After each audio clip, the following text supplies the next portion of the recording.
Hi, Elena. Hello, Lindsay. How are you? I'm great. We've got sun today. I'm so excited. It's For so all of us in the beautiful. Pacific Northwest, that means something. It does, I Yeah. know. And yes, we're so dry down here. I feel like there might be some special connection we're having right now where we could exchange some climate energy and maybe. Oh, we've got enough rain to spare. I Yeah, always think like I should make all my best business decisions on sunny days because my whole mindset is totally totally different. different. Yeah, I miss my California days a little bit, but I definitely love the green outside my window right now. So, Oh, I yeah, bet. hello. Hello. Well, thanks for joining us. Thank you for Um, having me. so we are here with Full Circle Wellness Tools today, and I know many of our tribe already know you from our Facebook parties, and that we have been in each other's worlds a little bit, and I've shared your insights and wisdom and blogs in front of our audience before. But this is the first time we've actually connected, and even though we're not in the same room, I feel like we're living room to living room, and so I feel super excited. Absolutely. Yeah. I love it. Great. Well, this is just a huge opportunity for us because here we are face to face, and when I think about the most important thing for health and wellness and transformation, and the things that I advocate at Full Circle Wellness Tools about knowing the self and listening to yourself as a way to inform you on your journey, I honestly believe the key to that is starting with prioritizing yourself and loving yourself, and what I think is emerging as my definition of self-care. And so when I think of the expert out there who is deeply immersed in this topic and not only coaching and writing about it and sharing it, but who actually is walking their talk, I think of you. And so I'm just Oh, super thank you. excited to be on this topic and would love to just invite you to share a little bit of the journey that brought you to doing this work, and then maybe we could dive into what self-care even means. Yeah, for sure. I love to talk about self-care. For me, self-care has been a really personal journey, and the choice to really incorporate it as a business was very conscious and mindful and crazy a little bit, right? Because who's the divine self-care mentor as a business? You I are. am. But, it's also about strategy. It's also about really, like you said, considering yourself as the asset. So for me, it's been a journey of I guess kind of an up and down, crazy, snake-like journey into all my different roles as a corporate trainer, as sales, as a coach when I started coaching 14 years ago, back when I was coaching just business plans and just strategy. Of course, life came into it because that's just part of life. So really the reason I'm doing what I'm doing now is I'm incorporating all the lessons that I've taken from working many, many hours and collapsing at the end of the day and thinking that's just how it is. To sort of having this glorified status of being busy and changing, dealing with my own personal physical breakdowns and including mental breakdowns. To me, they were sort of hand in hand. Not that I had a real breakdown to where someone could commit me, but there was a few moments where, got a little crazy. But really those moments of rock bottom. The most recent one was just a few years ago, and I had a young child, and life was good. Externally, but inside my body was just not well taken care of. Externally, my body was not well taken care of. And I think probably as a woman, you can relate to wanting to take care of everything around you, but not getting permission almost to really stop and take care of yourself until something was hurting. Here's a key thing that I really want to touch on is that we're so used to asking for help when we're hurting, and we're so used to being in pain, and then when you're sick you ask for help, or when something's wrong you ask for help. When you're sad you might reach out to ask for help, but we're not used to having this ongoing relationship with wellness to really understand that it's a lifestyle and not just a moment. It's not just a pedicure or massage. It's really having this thread throughout your day of knowing that you're meeting your needs on mind, body, and spirit level in every way. So it doesn't have to be this all or nothing thing. It doesn't have to be living in Bali, getting massages every day. Right. You can incorporate that into your daily life, into your business. And my philosophy and what I try to embody is that when you do that, everything else changes. When you say yes to yourself on all levels, even getting a pedicure, I put that on my calendar for sure. I like looking at pretty toes.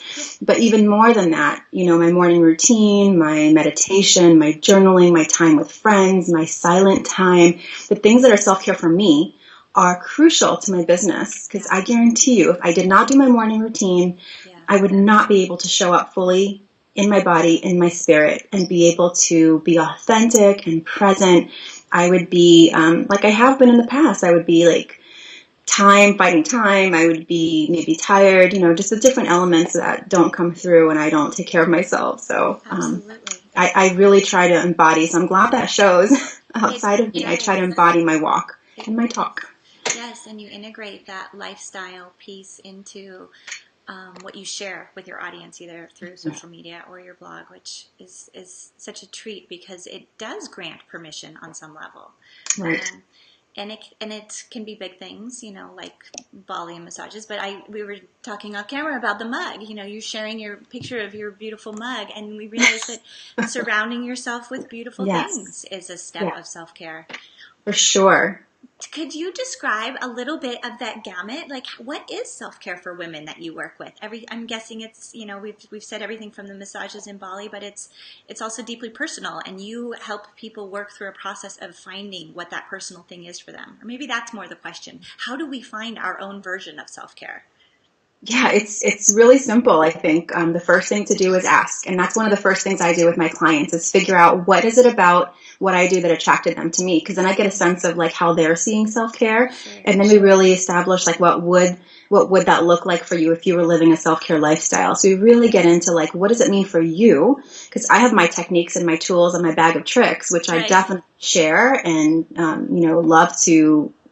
love it when people implement them.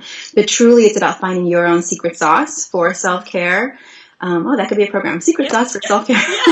But it's true, it's really about like, who are you as a human being? What makes you come alive? What makes your light shine? When do you feel most lit up? Like, and then really taking that and breaking it down. Like, what did I do that morning? Maybe I went for a walk. Maybe I journaled. Maybe I did yoga, and starting to not so much trip on accidental self-care. Like, I did that and I felt better. I should do more of that. But really like getting in there and seeing like, if I start my day, I love to say like the way you start your day is the way you show up in the world. And so for me, that's really one of the key elements of implementing any self-care strategy as it applies to life and business, is to look at how you start your day, how you show up. And I help women really get clear on what the elements of that morning routine are. What can you do throughout the day and the night to support that? Why should you do it? Like, because just knowing what to do is not always enough reason to do it. Sometimes you really need to get to the why behind it. So that's where we go.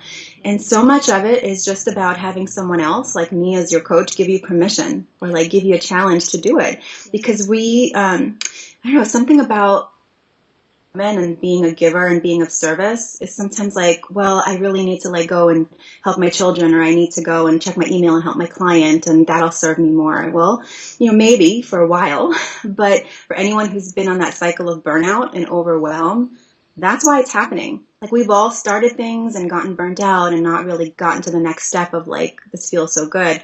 I want to help women start their business and run their business and their life without that overwhelm, without that burnout, because, you'll still see the symptoms. Like, you'll still see like, I'm feeling tired today, or I don't feel motivated, but those cycles get shorter. Mm-hmm. And you start to recognize your own red flags much earlier, and you start to implement what like you have your own bag of tools. Then you start pulling out what you need in order to move forward and to be able to wake up and like love your day and love your body and love your life. And I love what you said earlier, because style, like being surrounded by things that you love, is definitely part of it.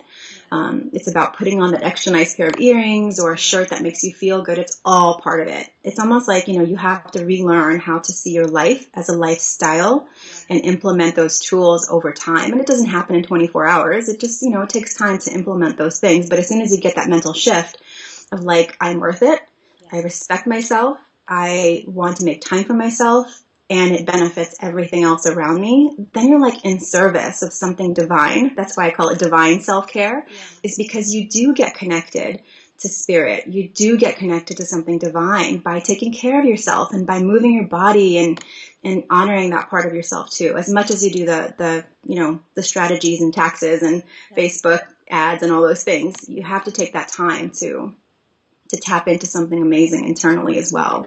I love that. And I hear you in the topic and using the words around self-awareness that goes along with that. So that by prioritizing yourself, it brings up an awareness of what brings out that glow, or what makes you feel good, or what becomes your own definition of self-care. What tools do you use with your clients? You know, I'm an app creator, so I really like using technology and having my phone support my self-awareness. What tools do you use with your clients to help them see those patterns or identify those things? Great question. Some of them are just the awareness of it. So it's a lot of conversation about bringing awareness to the mindset that you're currently bringing to your day. And the actual tools that I use would include meditations. They include lots of physical movement, because what I've learned for myself over time is that so much of our thoughts are actually in our body and the way we think. Like if you really think about how you spend your day, a lot of it is like this, like sitting at a desk, looking forward, driving forward, walking forward. Right. And so a lot of our energy gets very linear. And a lot of us, especially women entrepreneurs and men entrepreneurs too, but specifically to women, because I think we actually have this really cool sort of goddess energy that we can tap into, and that's one of my favorite tools as well. But we spend so much time in our minds strategizing and thinking and connecting in our minds and talking and looking and smelling and all that. Yes. But so much of our power and so much of our creativity is actually further down. Yeah. Like heart, solar plexus, sacral, I use chakras a lot actually as a really major tool in helping to clear a lot of stuck energy. So we look at the external world, but then we look at where things are stuck, and depending on what is happening with you, I would then give you specific meditation, specific breathing techniques, specific journaling prompts, specific physical things you can do out in the world. I might even suggest you go belly dancing, So there's real things. It's just as unique as you are as a human being, that's as unique as the bag of tools that we're going to use to help you unlock that real, yes to self-care and feel like I need to nourish that business goddess, not just the business strategy, but the business goddess. And how do I bring that into what I do? And really feeling the power of that and the value of that. Like if I'm, even when I choose the accountant that I work with, I choose with my mind, but really it's the energy and the connection that we have. And if I'm present and in my body and hearing my intuitive yes or no and listening to her words and how they're feeling in my body, I'm going way spiritual here, but that's really part of it. Like if you really break down why you say yes and no to things, it's going to be how you feel in your body. So self-care helps you really connect with that. Yep. Meditation and quiet space and breathing, it all helps you kind of come back into where your real wisdom is, which is in this beautiful body that we've been given to walk with. So absolutely. Yeah. So I know you're also fascinated by the intellectual topic of why people do what they do. Yes. And one of the next questions that comes after that is, what did the people do who were successful? The people who were able to integrate self-care and experience that transformation. Do you see common themes in your clients of those who were able to receive what you're sharing, but then also begin to receive for themselves or give to themselves and receive? Are there character traits we can emulate? Yeah, I think the biggest thing that comes from really saying yes to self-care as a business strategy is this level of trust in yourself. And sometimes I get these questions from my clients, like, should I do this? Should I invest in this? And ultimately, of course, as any coach hopefully will do, is turn it around in a way that will remind you of the wisdom that you have inherent in your body. Yeah. So if I'm working with you, Lindsay, my belief is that you have what you need to find the answer.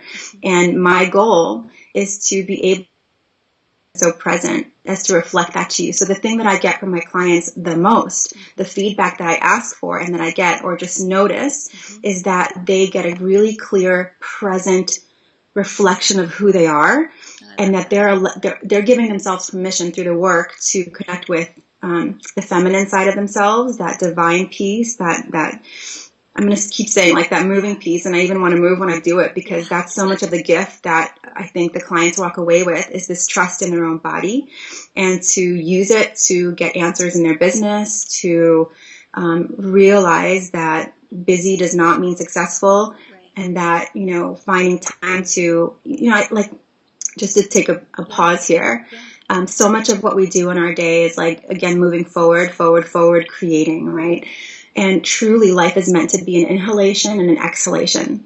And somehow, right, you're taking a nice deep breath, right? So to remember, I think self-care is like this, yeah, we all kind of get what it means, but when you're living and embodying self-care, what it creates in your life is the space to, yes, to breathe in, but to also breathe out and to appreciate both of those things. So when you're starting your day in the morning with the self-care routine that you and I have worked on, that's like your in breath, and then you're finding your silence to journal, and that's your out breath, and then you're getting ready for the day, and that's your in breath, and then you're having your lemon water, and that's your out breath. So you're creating like this beautiful rhythm in your day. And so the feedback is that creating that rhythm in your day is creating also a trust that you're valuing yourself, that you're respecting your mind, your body, your spirit enough.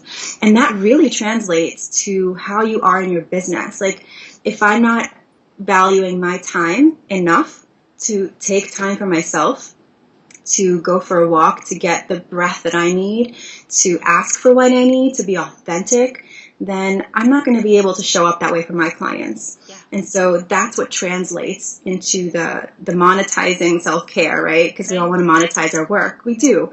But we also want to feel good doing it. Like, there's no sense in having 6-figure income and being burned out. Yeah. Or finding yourself on the colonoscopy table, like, oh God, you know, yes, I can pay for this, but oh my God, I'm just, so depressed.